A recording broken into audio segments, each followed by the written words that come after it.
بسم اللہ الرحمن الرحیم۔ اللہ تبارک و تعالی جل جلالہ و منوالہ کے لیے تمام تعریفیں، تمام ثنائیں اس کے پیارے محبوب حضرت محمد مصطفیٰ صلی اللہ علیہ وآلہ وسلم کی برگاہ بے کس پناہ کے اندر ہدیہ درود و سلام عرض کرنے کے بعد، میرے دوستو، ذوالحجہ کا ماہ مقدس اپنی آب و تاب کے ساتھ رواں و دواں ہے، اور 10 ذوالحجہ کو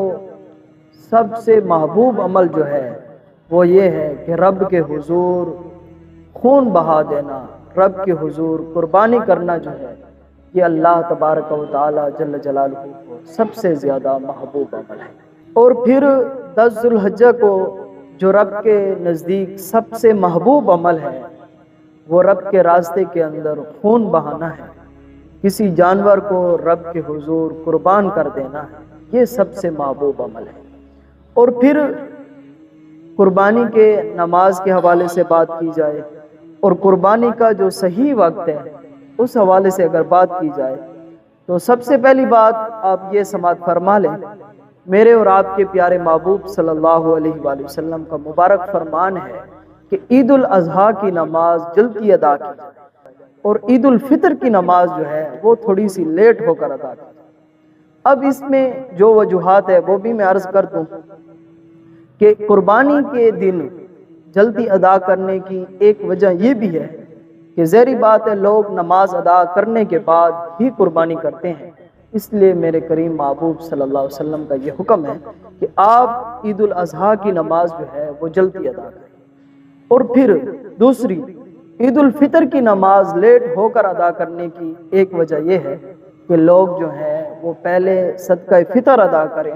اس کے بعد آ کر نماز پڑھیں۔ یہ ضروری ہے کہ صدقہ فطر جو ہے وہ عید الفطر کی نماز سے پہلے ہی ادا کیا جائے۔ اور ہم قربانی کی نماز کے حوالے سے بات کر رہے ہیں تو اس کا قربانی کرنے کا جو صحیح وقت ہے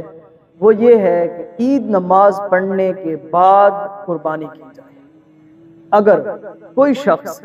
عید نماز پڑھنے سے پہلے قربانی کرے گا شہر کے اندر تو اس کی قربانی جو ہے وہ نہیں ہوگی۔ اب اس حوالے سے دو رائے ہو سکتی ہیں، ایک جو شہر کے اندر نماز پڑھتے ہیں اور ایک جو دیہاتوں کے اندر رہتے ہیں، تو اس حوالے سے فتاوی قاضی خان کے اندر اور فتاوی شامی کے اندر دو مختلف موضوعات پر دو مختلف رائے ہیں یا دو مختلف ٹائم ہیں شہر والوں کے لیے اور دیہات والوں کے لیے۔ اب جہاں پر جمعہ کی نماز ہوتی ہے اور عید کی نماز پڑھی جاتی ہے ان لوگوں کے لیے یہ بات ضروری ہے کہ وہ عید نماز پڑھنے کے بعد ہی قربانی کریں، یہ ان کے لیے ضروری ہوگا۔ اگر وہ عید نماز سے پہلے قربانی کر لیں گے تو ان کی قربانی جو ہے وہ نہیں ہوگی۔ اور پھر جو دیہات کے اندر رہتے ہیں وہ صبح صادق کے بعد اپنی قربانی کر سکتے ہیں۔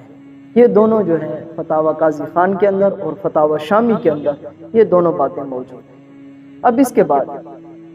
نبی کریم سرور کائنات صلی اللہ علیہ وسلم کا مبارک فرمان ہے، جامع ترمذی شریف کی کتاب کے اندر موجود ہے، اور یہاں پر حدیث پاک کا نمبر ہے 1428، اور یہ حدیث مبارکہ پوری سند کے ساتھ موجود ہے۔ اور حضرت براء بن عازب رضی اللہ تعالیٰ عنہ سے مروی ہے، فرماتے ہیں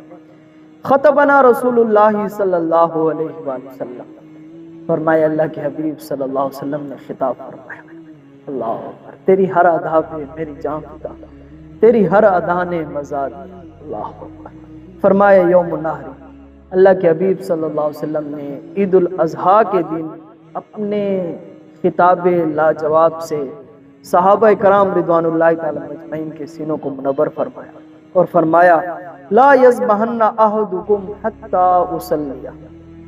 فرمایا کسی کو بھی اجازت نہیں کہ وہ عید نماز پڑھنے سے پہلے قربانی کرے۔ فرمایا جس نے بھی قربانی کرنی ہے اسے چاہیے کہ وہ عید نماز پہلے پڑھ لیں اور اس کے بعد جو ہے وہ قربانی کر سکتے ہیں۔ تو حضرت براء بن عازب رضی اللہ تعالیٰ عنہ روایت کرتے ہیں کہ میرے ماموں جان کھڑے ہو گئے اور اس نے کہا کہ یا رسول اللہ صلی اللہ علیہ وسلم، آج میں نے یہ سوچا کہ لوگ گوشت سے بہت زیادہ اکتا جاتے ہیں تو اس لیے میں نے پہلے قربانی کر لی ہے اللہ کے راستے کے اندر، میں نے کہا کہ جلدی جلدی اپنے پڑوسی لوگوں کو بھی دے دوں اور تمام لوگوں کو دے دوں۔ تو میرے کریم محبوب صلی اللہ علیہ وسلم نے اسے حکم فرمایا کہ وہ تو آپ نے اپنے گھر والوں کے لیے گوشت بنایا ہے، اب اس طرح کر لیں کہ تو اور قربانی کر لیں۔ اللہ، یہ صحابہ کرام ہیں، انہوں نے عرض کی یا رسول اللہ صلی اللہ علیہ وسلم، میرے گھر کے اندر ایک بکری ٹھہری ہے اور وہ گوشت کے لحاظ سے 2 بکروں کے مقابلہ کر سکتی ہے، یعنی کہ صحیح موٹی تازی بکری ہے۔ تو میرے کریم محبوب صلی اللہ علیہ وسلم نے اسے حکم فرمایا کہ اے میرے غلام، جا اسے قربان کر دے۔ گویا کہ اگر کوئی شخص عید الاضحیٰ کی نماز سے پہلے ہی قربانی کرے گا تو اس کی قربانی نہیں ہوگی، وہ قربانی کا دوبارہ اعادہ کرے گا، دوبارہ وہ قربانی کرے گا۔ اب اس حدیث مبارکہ سے بالکل صاف معلوم ہو جاتا ہے کہ عید نماز پڑھنے کے بعد چاہیے کہ ہر شخص جس پر قربانی واجب ہے یا جو قربانی کر رہا ہے اسے چاہیے کہ وہ عید نماز پڑھنے کے بعد قربانی کر سکتا ہے۔ اللہ تعالیٰ سے دعا ہے کہ اللہ تبارک و تعالیٰ جل جلالہ ہمیں صحیح وقت کے اندر قربانی کرنے کی توفیق عطا فرمائے۔